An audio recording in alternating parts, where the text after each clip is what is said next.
Boa tarde a todos. Antes que a gente aborde o tema, os desafios do espírita no século XXI, em atendimento a um pedido que me foi feito por um amigo querido aqui de Campos, eu devo lembrar que no saguão aqui do Trianon, há um grupo de voluntários que pretende inaugurar, se possível, em breve, o primeiro posto de atendimento do Centro de Valorização da Vida em Campos. Para isso, eles precisam de voluntários e de ajuda. O livro Viver é a Melhor Opção, que também se encontra aqui, de nossa autoria, é uma das obras que consagramos 100% dos direitos autorais para o CVV, então há uma sincronicidade interessante. A fome com a vontade de comer.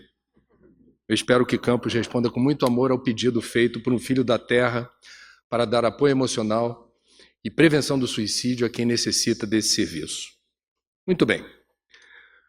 Quais são os desafios do espírita no século XXI? Essa é a provocação inicial do nosso encontro desse fim de semana, porque, a bem da verdade, desde que houve a codificação, nós podemos afirmar que tanto os princípios morais do Evangelho de Jesus permanecem os mesmos porque são imutáveis na linha do tempo. Não mudam. As leis que regem a vida e o universo, revelados há 160 anos atrás, através da obra da codificação, permanecem os mesmos. O software inteligente da vida continua funcionando do mesmo jeito. Não houve mudança. O que mudou em 160 anos, então? Em 160 anos do século XIX para cá, meus amigos, a humanidade experimentou sucessivas revoluções sem precedentes na cultura, na ciência, na área do conhecimento, na área da saúde, da educação, da mobilidade dos transportes, da energia, da comunicação e devo dizer, e essa é a provocação da nossa fala, essa nova cultura, esses novos padrões civilizatórios precisam ser devidamente conhecidos e diagnosticados para que nós, enquanto espíritas, sejamos bem-sucedidos na empreitada da reforma íntima e da nossa evolução. Do tempo de Kardec para cá, o mundo mudou muito. Foram 160 anos em que essas revoluções determinaram, numa escala de tempo de pouco mais de um século e meio, mais mudanças do que em toda a história da humanidade. Não é pouca coisa. Eu vou rapidamente ilustrar e vou tentar mostrar para vocês como a gente precisa estar antenado em relação a isso, para que a nossa missão nessa encarnação enquanto espíritas se cumpra a contento. À época de Kardec éramos aproximadamente 1 bilhão de encarnados. Hoje essa população se multiplicou por mais de 7. À época de Kardec o mundo era predominantemente rural. A maior parte da população vivia no campo. Hoje é nas cidades. Tivemos a verticalização das cidades, o adensamento populacional. À época de Kardec, havia crianças trabalhando, mulheres não votavam e não trabalhavam, nós não tínhamos penicilina, vacina, a água que se bebia não era segura, não havia saneamento básico, Paris fedia. Kardec foi testemunha de uma reforma urbana que transformou Paris no que é hoje. Paris era uma cidade fedorenta.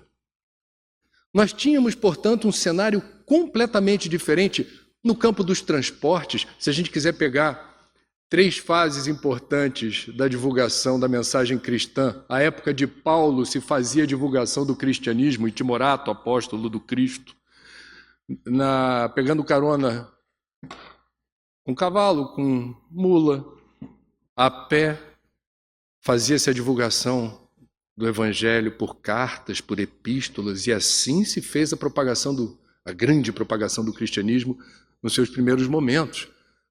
A época de Kardec não tinha rádio, não tinha televisão, você tinha jornais, revista espírita, as sociedades espíritas propagando através de discussão, debates, e os livros eram as mídias disponíveis para isso.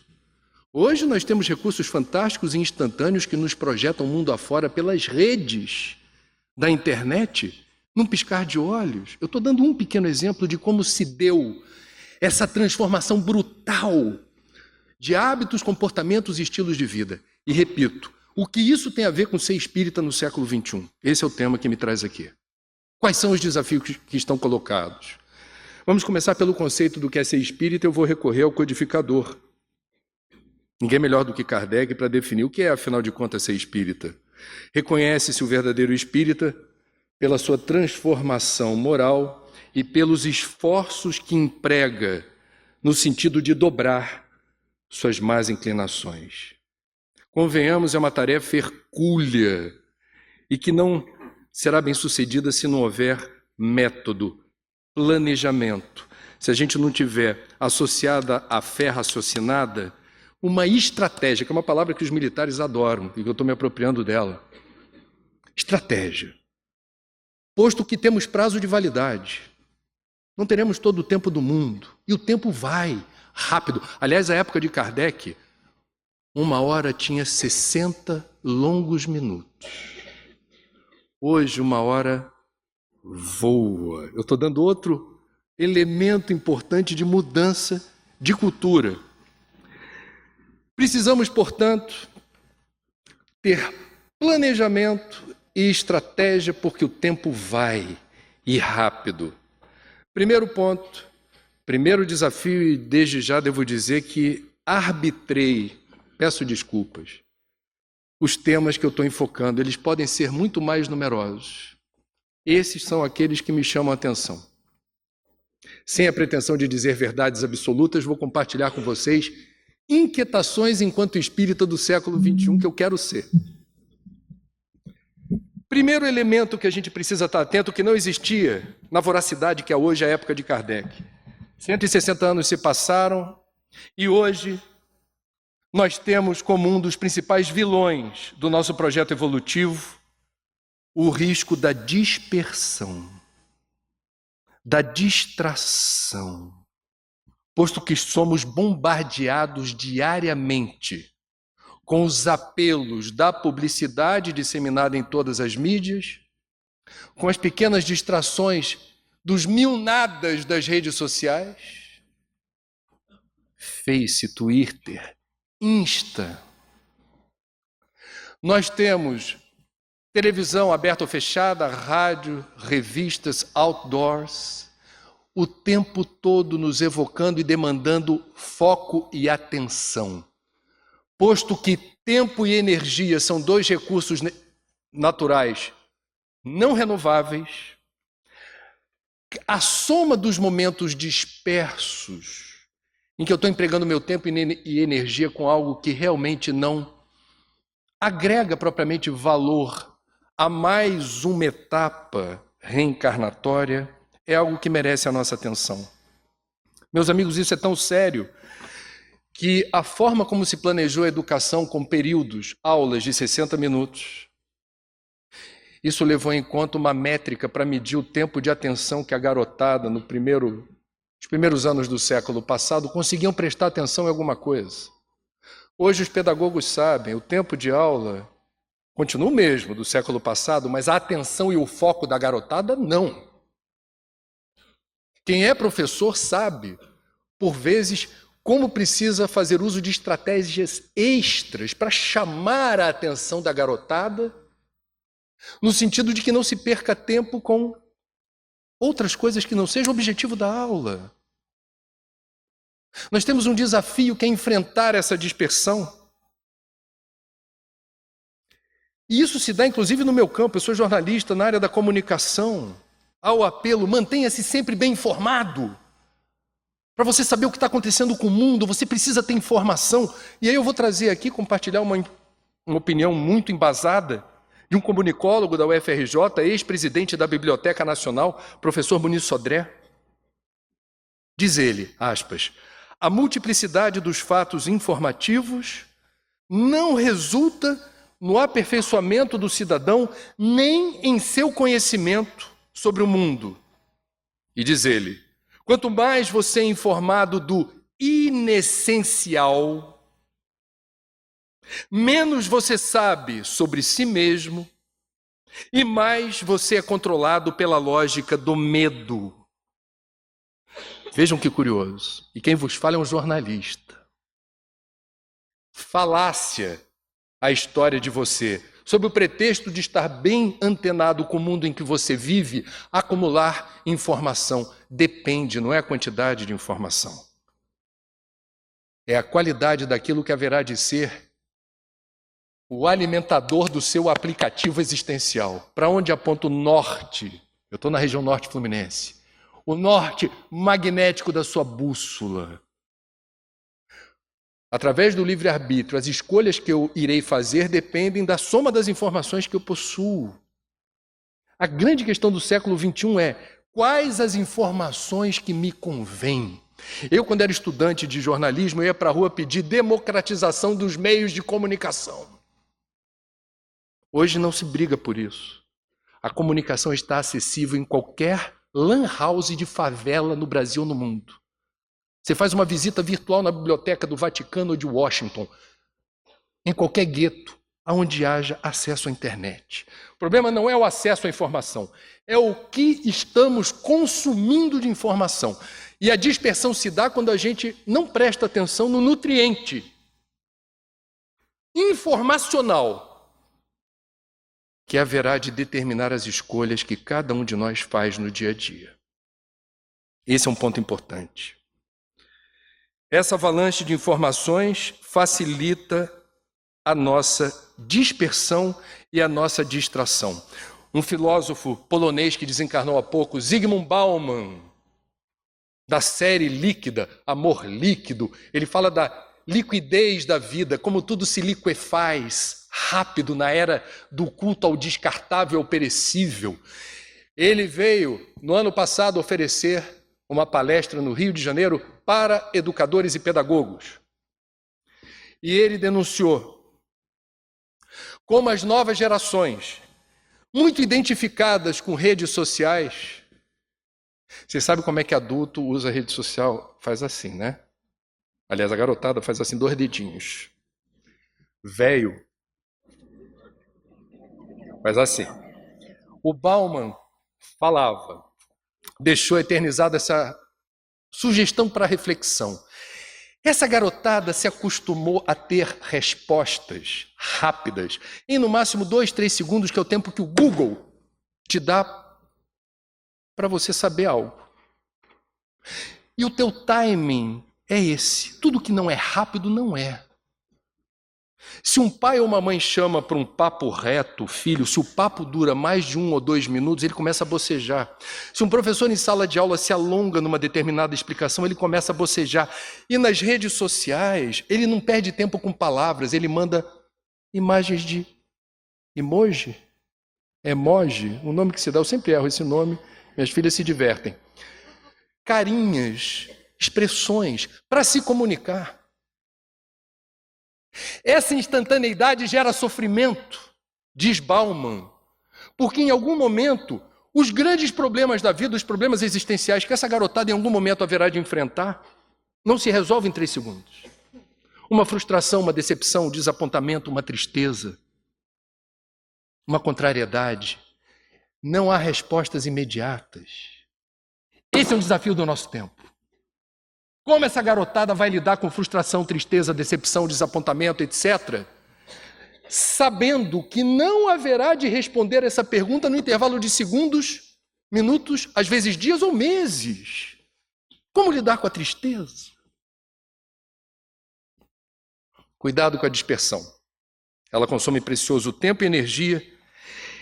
Certa vez eu fiz um exercício em sala de aula na Pontifícia Universidade Católica, de tanto ver cucuruto. Peguei uma turma, dei azar, que o povo ficava toda hora ali, às vezes, na redinha, eu ficava vendo o cucuruto dos alunos. Aí eu parei a aula e falei, desculpa, eu não quero estigmatizar as redes sociais ou a internet, eu também uso. Eu quero saber o seguinte, não vou mais falar sobre o assunto que eu vinha tratando. Exercício valendo nota. Eu gostaria que vocês escrevessem agora para mim, eu não vou fazer juízo de valor das respostas, mas eu quero saber. Quanto tempo por dia vocês consomem na internet? Pergunta número 1. Um estimativo. 2. Eram 3 perguntas que eu fiz. Fazendo o quê? Acessando que páginas, que sites ou que redes sociais? 3. Ao final do dia, qual foi, eu vou usar uma expressão bem da economia, qual foi a taxa de retorno do capital investido? Ou seja, qual foi o resultado concreto desse exercício de consagração de tempo e energia com eventualmente, nadas? Eu fiquei encantado com as respostas porque eles foram muito sinceros.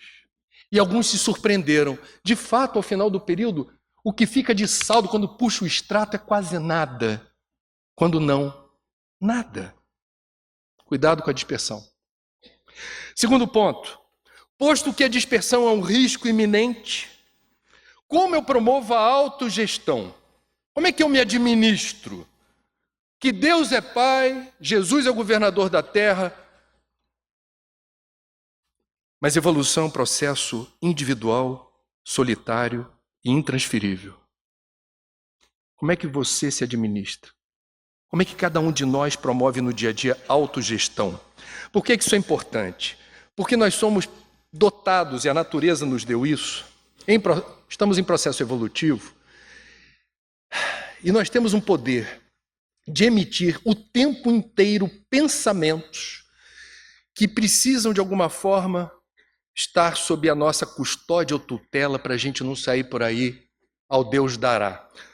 Um pesquisador japonês chamado Todashi Kadomoto fez a conta, usou ferramentas científicas para chegar à conclusão de que por dia nós emitimos aproximadamente 50 mil pensamentos.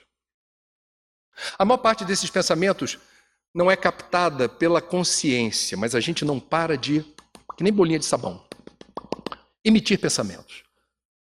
No mundo de provas e expiações ainda, quero crer que a maior parte desses pensamentos não se coadune com vibrações elevadas ou frequências quintessenciais. Nós temos, portanto, uma profusão de pensamentos e pela tradição budista, eles falam muito bonitinho, eles comparam um pensamento invigilante como um macaquinho travesso, que fica pulando de galho em galho e te leva para onde ele for, sem nenhum controle, sem nenhuma consciência. Você, de uma hora para outra, pela invigilância do seu pensamento, pode começar a sintonizar com uma ideia que não lhe faz bem, e isso vai mudar pressão arterial, vai mudar frequência cardíaca, batimento, pode causar sudorese, pode alterar seu metabolismo. Fato. Portanto, autogestão significa autoconhecimento, quem sou eu, de onde eu vim, para onde eu vou, e como eu promovo no dia a dia a gestão da minha saúde física, mental e espiritual.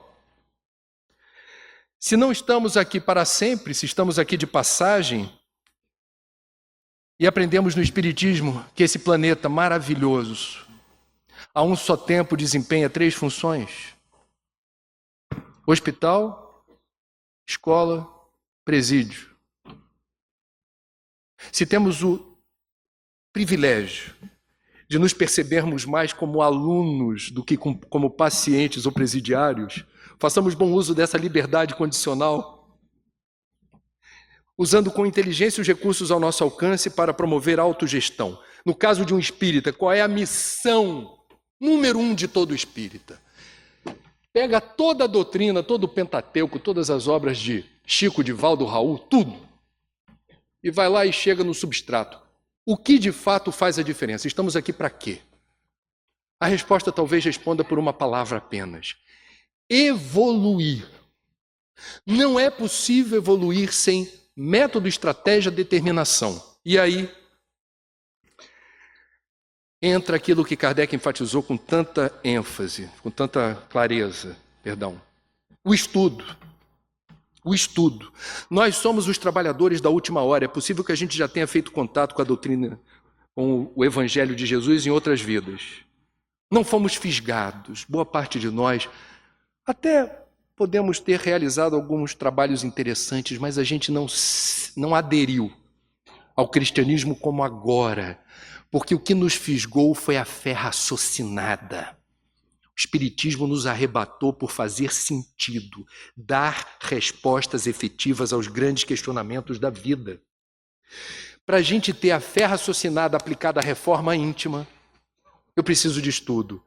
Para eu fazer aquilo que na doutrina espírita justifica ou embasa o projeto da salvação, não é fora da igreja, é fora da caridade, para eu ter coragem de ser caridoso, para eu promover o amor renúncia, o amor sacrifício, o amor doação.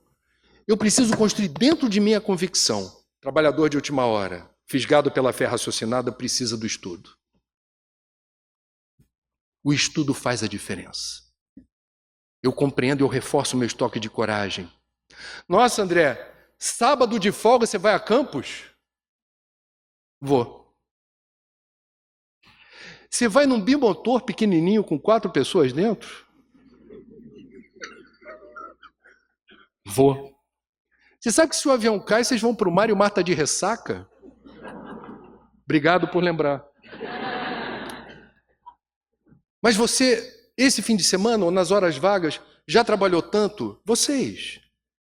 E tem o atendimento fraterno, tem o trabalho na biblioteca, tem a palestra, abrir e fechar o centro, tem a obra social, tantas coisas que vão demandando foco, atenção, disponibilidade.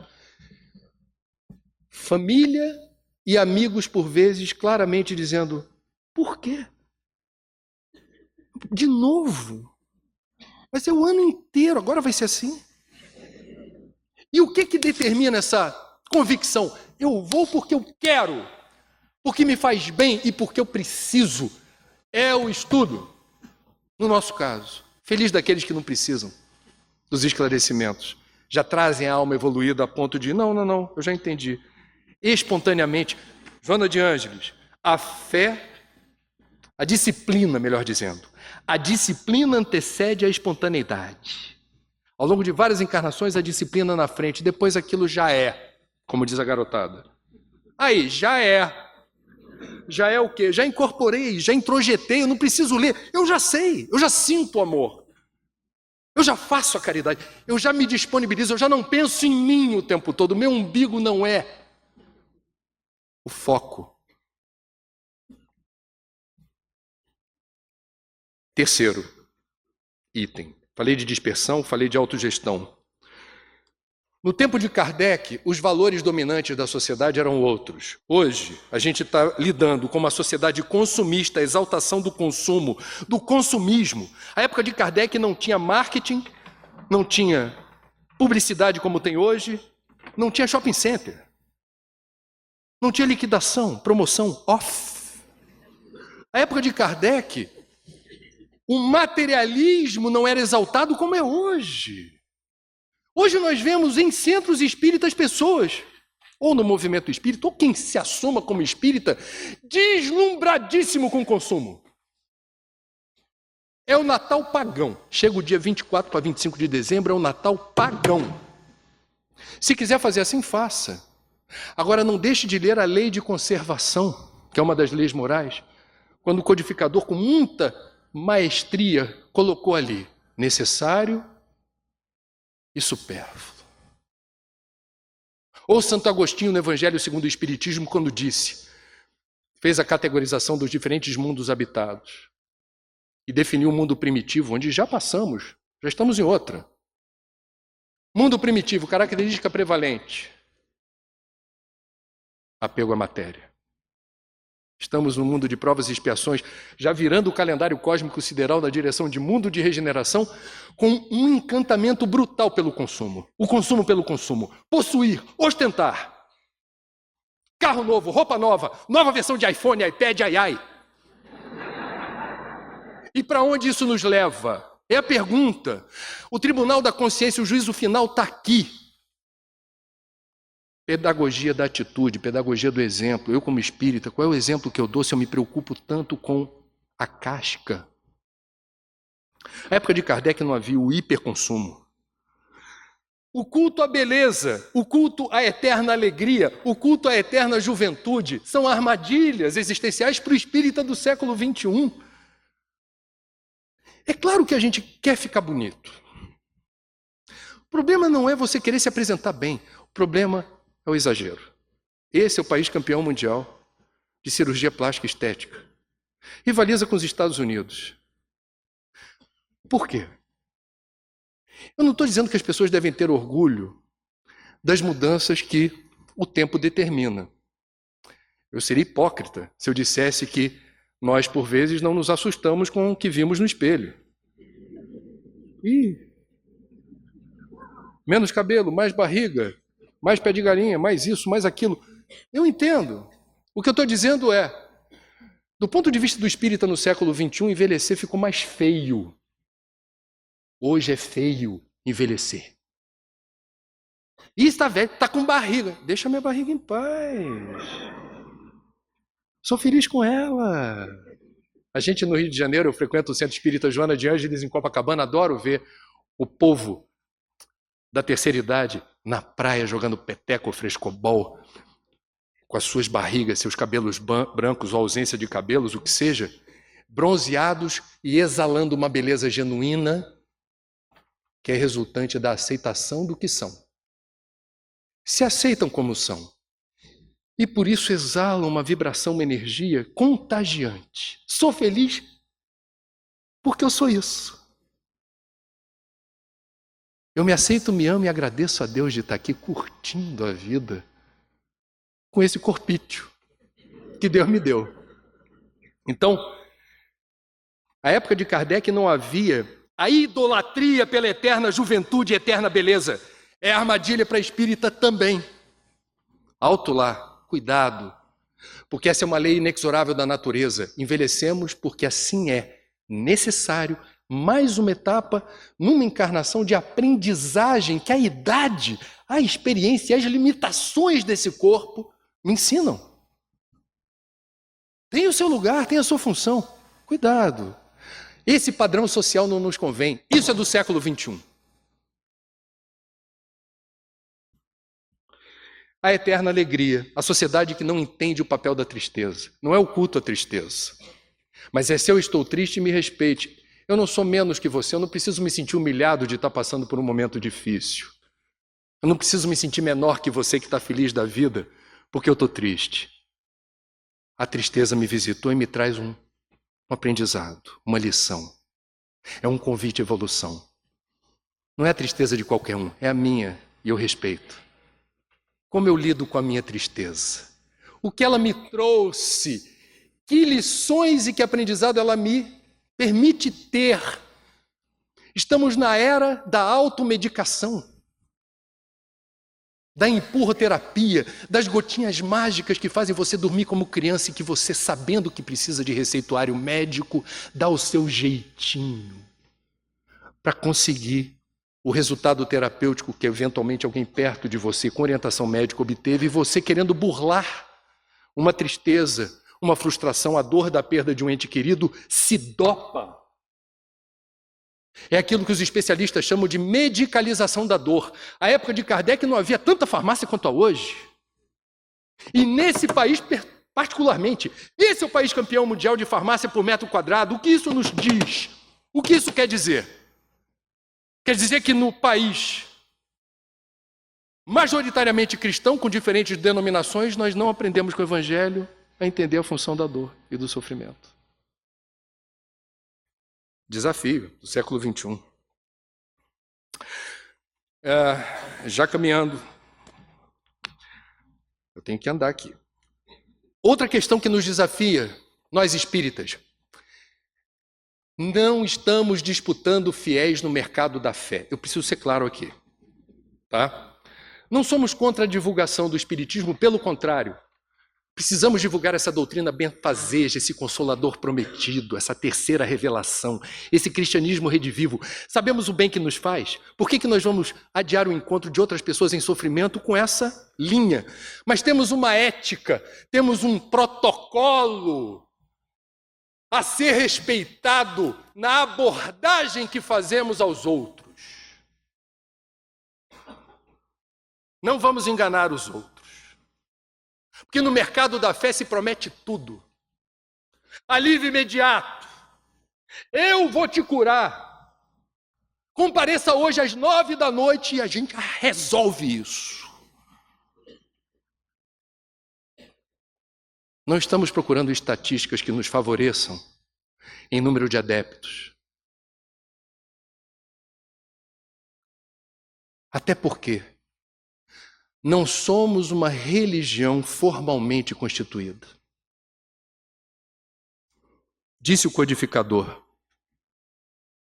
o Espiritismo não se constitui em uma religião a mais, visto que não tem cultos instituídos, nem igrejas, nem imagens, nem rituais, nem dogmas, mitos ou crendices, nem tampouco hierarquia sacerdotal.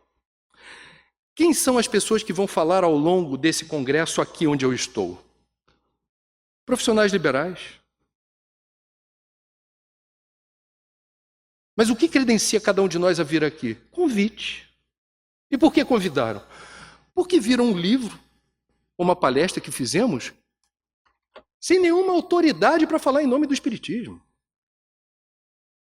A gente está aqui exposto ao julgamento de quem estuda a doutrina, quem leu as obras básicas, quem está bem informado sobre o que é Espiritismo. Estamos aqui, a bem da verdade, é uma impressão que eu tenho, resgatando uma antiga tradição do cristianismo primitivo das catacumbas. Quando pessoas igualmente sem o formalismo de um cargo sacerdotal compartilhavam as belezas do Evangelho do mestre Galileu, começavam uma reunião pública dizendo: meus amigos, hoje nós vamos ver uma outra passagem do Nazareno. E começava a abordagem permitindo que outras pessoas pudessem falar e discutir, à luz do Evangelho, problemas do dia a dia. É o que estamos fazendo aqui. É a beleza do Espiritismo. Não é uma religião, tem um aspecto religioso. Nós somos uma filosofia espiritualista. E isso é lindo, porque isso permite um compartilhamento de ideias, de impressões que nos enriquece, mesmo quando eventualmente discordamos. Não há um pensamento monolítico, há um respeito a Kardec. E a gente pede licença quando eventualmente coloca algo que nos pareça na linha do tempo, porque o codificador abriu espaço para isso, em havendo evolução da ciência em algum campo do conhecimento, e se confirmando o acerto da ciência, o Espiritismo se corrige, não há constrangimento. É uma filosofia espiritualista. E Kardec encerra dizendo, quanto ao Espiritismo, mas é no seu aspecto religioso que repousa sua grandeza por constituir a restauração do Evangelho de Jesus, estabelecendo a renovação definitiva do homem. Meus amigos, nós não somos uma religião de resultados, mas nós precisamos ver como os brasileiros, ou como o Instituto Brasileiro de Geografia e Estatística, quando faz censo, pergunta-se no censo, qual a sua religião? E lá está, Espiritismo, o nosso, porque tem uma elasticidade semântica, que qualquer lugar que tem trabalho mediúnico, alguém incorpore, é espírita. Ok, é uma questão que eu não vou entrar agora, mas o IBGE, quando pergunta, tem alguma religião, professa alguma fé? E a gente diz espírita, como diz a garotada, é nós. O último censo, por coincidência, vejam vocês, eu estava no IBGE, cobrindo pela minha empresa de comunicação, esse resultado do censo. Falei, sabe quando vem estampado o adesivo que espírita compra e bota no carro? O acaso não existe? Leia Kardec. Eu falei, estou aqui por um motivo. Anotei todos os dados alusivos a perfil dos religiosos no Brasil. E lá apareceu algo que nos desafia. É um desafio do século XXI. O Espiritismo se popularizou no Brasil depois de algumas décadas da codificação na França. Hoje, esse é o lugar do mundo com o maior número de espíritas. Qual é o desafio que está colocado? O IBGE nos trouxe aqui uma provocação. Nós espíritas, e eu estava lá no IBGE, constituímos o grupo que reúne o número de religiosos com o maior poder aquisitivo. O número de religiosos com maior escolaridade. E o número de religiosos com mais experiência, mais idade. Então vejam, é a fotografia do momento, segundo o IBGE, o último censo. Nós, espíritas, no Brasil, não somos o contingente mais numeroso por linha religiosa, que o IBGE chama de religião. Mas nós constituímos o grupo, dentre todos os religiosos, que reúne proporcionalmente o maior número de pessoas com alto poder aquisitivo, mais escolaridade e mais rodagem, mais quilometragem. O que isso significa? Eu não tenho a resposta, eu estou compartilhando com vocês porque eu acho que esse é um desafio do Espiritismo e de nós espíritas no século XXI. Se alguém disser que o Espiritismo é elitista em função desses dados, o que nós responderemos? É uma questão. Se a gente lembrar o cristianismo, a época de Jesus implantando o reino de Deus na terra, no seu messianato de 3 anos percorrendo aquela parte do mundo, entre os mais humildes, os mais simples, predominantemente. Ele segmentou o evangelho, ele falou, eu só falo com pobre e humilde. Tantas passagens do evangelho em que Jesus, o cobrador de impostos, totalmente impopular, chamando Jesus, vem jantar lá em casa, vou. E os apóstolos indignados, mas mestre, ele é a mão pesada do Estado, ele que está arrancando o dinheiro de quem já não tem. Não, mas ele faz parte do meu rebanho. Jesus é considerado o mestre dos mestres. A pedagogia de Jesus chegou a todos. Quando ele não tinha como explicar as verdades espirituais, fazia uso de metáfora. Portanto, ele não discriminou qualquer segmento, nem por idade, nem por escolaridade, nem por nível de renda. Não sei se vocês estão entendendo onde eu quero chegar. Se nós somos o cristianismo redivivo, a terceira revelação, qual é o nosso público-alvo? Qual é o público-alvo da divulgação espírita? São os mesmos? Rádio espírita só para espírita? Jornal ou revista espírita só para espírita? Pode ser, eu respeito. Mas talvez o desafio que esteja colocado no século XXI seja: quais são os caminhos para a gente disseminar o conhecimento espírita fora das trincheiras que o IBGE nos revelou? Outra questão, e é a penúltima. A linguagem que a gente usa para se expressar por escrito, seja num jornal, numa revista espírita, seja nos livros espíritas. E quais são os livros que a gente indica para as pessoas que procuram a casa espírita? Por que eu estou colocando a questão da linguagem? Kardec era muito elegante. E Kardec teve uma preocupação quando separou o espiritismo de outras correntes espiritualistas. Ele precisava ferir credibilidade e o selo da ciência. Então ele não economizou em erudição, em textos muito bem redigidos, que impressionavam pela capacidade de articular as ideias, com clareza, objetividade e erudição. Você faz a tradução do francês para o português. Tudo bem, tradutore traidore, disse Humberto Eco. Nunca é 100%, mas é uma linguagem não propriamente acessível para todos os estratos sociais. Temos um desafio, temos uma questão. Qual é o primeiro livro que a gente vai indicar para as pessoas? Livro dos Espíritos. Aí o jovem, eventualmente, dá de cara com uma palavra, prolegômenos. Aí a gente diz, não, leia Joana. E a Joana é famosa. Joana, mentora. Joana. Mas a Joana é famosa por também ter uma linguagem rebuscada, com palavras não sempre assimiláveis de pronto, e ela já se justificou, e Divaldo já deu essa informação, de que ela diz: é importante, quando a gente reporta as realidades do plano espiritual, não há encaixe perfeito das palavras conhecidas na Terra. Então a gente também está, através do vocabulário, procurando elevar a sintonia e a percepção das pessoas em relação à hashtag outra coisa.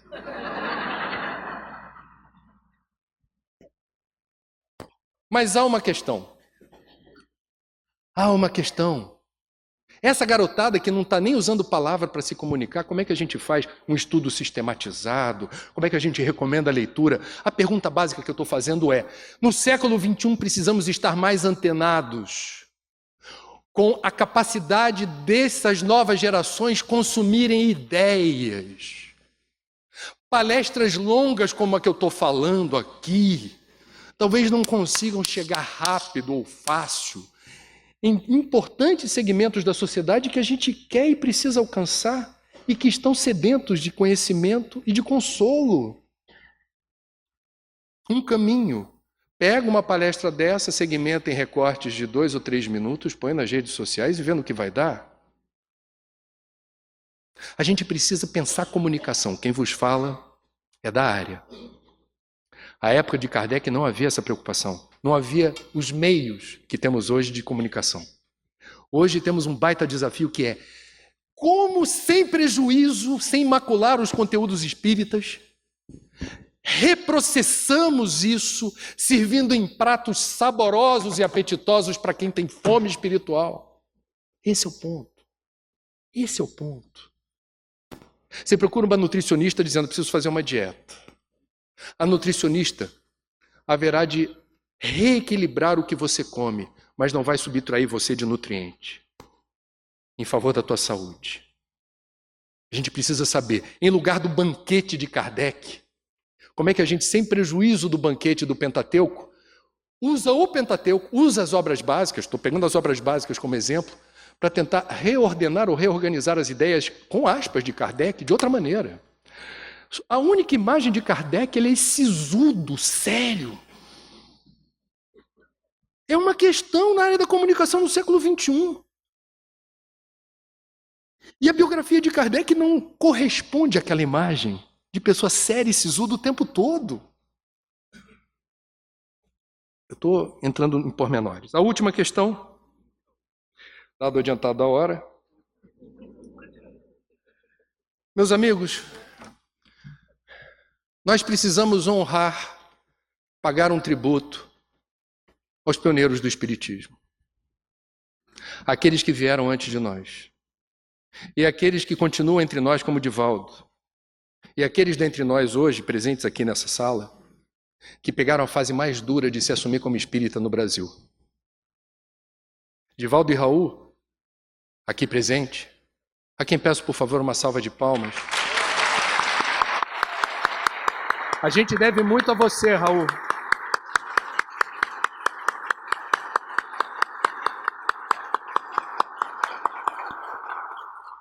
Eles são generosos porque eles não compartilham, nem oralmente, nem por escrito, os piores momentos que eles passaram. Estou citando apenas eles como exemplo, que tem mais rodagem do que nós. O que era ser espírita 30, 40, 50, 60 anos atrás? Essa filosofia espiritualista já foi proibida por lei no Brasil não faz tanto tempo assim. Eu trouxe alguns recortes das pesquisas que fiz. 1875, ainda século XIX, os primeiros ataques da imprensa do Rio de Janeiro contra o espiritismo. Campanha no Jornal do Comércio, abre aspas, o espiritismo é uma epidemia mais perigosa que a febre amarela. Não é para rir, desculpa. Vocês imaginam quem era espírita, estudava a doutrina e via o Jornal do Comércio dizendo que aquela filosofia espiritualista que você estava se sentindo privilegiado e abençoado de poder acessar e se sentir consolado pelas verdades ali encerradas, era comparado a uma epidemia pior do que a febre amarela. Inimigos do espiritismo nessa época denunciavam que, abre aspas, as práticas mediúnicas eram associadas à loucura e a estados de demência. Quantos médios foram parar em manicômios, sanatórios e hospícios? Quantos? Quantos? Por preconceito, ignorância. E eles não, por vezes, em boa parte dos casos, não renunciaram a esse exercício mediúnico, afrontaram a vigência de regras rígidas imperiais. Imperiais mesmo, da época do Império. Já na República, 1904, a Federação Espírita Brasileira foi intimada a comparecer perante o juízo dos feitos da saúde pública para ser processada por realizar trabalhos espíritas e prescrever a homeopatia. 1881, os jornais O Cruzeiro e o Jornal do Comércio noticiaram oficialmente a ordem policial que proibiu o funcionamento da Sociedade Acadêmica Deus, Cristo e Caridade, e também de todos os centros espíritas afiliados. Por fim, eu não quero me alongar, Era Vargas, 1937, em termos de história foi ontem. A sede da Federação Espírita Brasileira e os centros espíritas filiados foram fechados pela polícia. Intolerância contra espíritas e umbandistas. Meus amigos, os espíritas sempre tiveram um lugar proeminente na sociedade, entre militares, pessoas que pertenciam ao governo. Rapidamente a gente conseguiu se desvencilhar institucionalmente dessa perseguição. Nossos irmãos das religiões afro-brasileiras, não. Hoje, eu venho de uma cidade, de São Sebastião do Rio de Janeiro, onde boa parte dos traficantes recolhidos no complexo penitenciário de Bangu foram convertidos a certas denominações cristãs neopentecostais, que perseguem umbandistas e candomblecistas. Esses traficantes ordenam que aos seus respectivos asseclas, seguidores, que nas comunidades de onde eles vieram se fechem os terreiros e se estigmatize todos os frequentadores ou adeptos dessas tradições. Nós espíritas, que rapidamente nos proclamamos quando alguém diz assim, assassinato no templo espírita. A gente vai ver, não, mas não é espiritismo kardecista que não existe, ou de mesa branca. Aí a gente diz assim, isso não é espiritismo. Essa capacidade que a gente tem de dizer que isto é espiritismo, isso não é, a gente não tem, até hoje, de se solidarizar com nossos irmãos, umbandistas e candomblecistas, hoje, século XXI, perseguidos pelo poder paralelo e por algumas denominações que têm projeto de poder, ocupam parlamentos estaduais e federais e querem e chegarão à presidência. Eu preciso denunciar isso, porque esse é um desafio do espírita no século XXI. Os tempos sombrios do passado podem voltar se a gente só achar que precisa se defender quando acontecer com a gente. Na verdade, me parece que o espírita no século XXI precisa levantar a voz contra toda e qualquer manifestação de intolerância religiosa, porque a gente já sentiu na pele o que é isso. Obrigado pela atenção.